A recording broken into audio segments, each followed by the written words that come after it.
Moving on. హైకోర్టులో పట్నం నరేందర్ రెడ్డి పిటిషన్ల విచారణపై సందిగ్ధత నెలకొంది. ఇవాళ కోర్టు హాలిడే కావడంతో హౌస్ మోషన్ పిటిషన్ వేసే అవకాశం కూడా కనిపిస్తోంది. ఇప్పటికే క్వాష్ బెయిల్ పిటిషన్స్ వేసిన నరేందర్ రెడ్డి తనను రిమాండ్ చేయడాన్ని సవాల్ చేశారు పట్నం నరేందర్ రెడ్డి.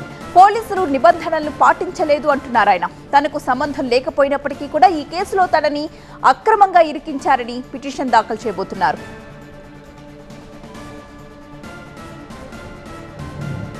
హైకోర్టులో పట్నం నరేందర్ రెడ్డి పిటిషన్ వేయబోతున్నారు. విచారణపై సందిగ్ధత నెలకొంది. ఇవాళ కోర్టు హాలిడే కావడంతో హౌస్ మోషన్ పిటిషన్ వేసే అవకాశం కనిపిస్తోంది. ఇప్పటికే క్వాష్ పిటిషన్ అలాగే బెయిల్ పిటిషన్స్ వేశారు నరేందర్ రెడ్డి. తనను రిమాండ్ చేయడాన్ని సవాల్ చేస్తున్నారు ఆయన. పోలీసులు నిబంధనలు పాటించలేదు అంటున్నారు. తనకు సంబంధం లేకపోయినా కూడా ఈ కేసులో తనను ఇరికించారని పిటిషన్ దాఖలు చేయబోతున్నారు.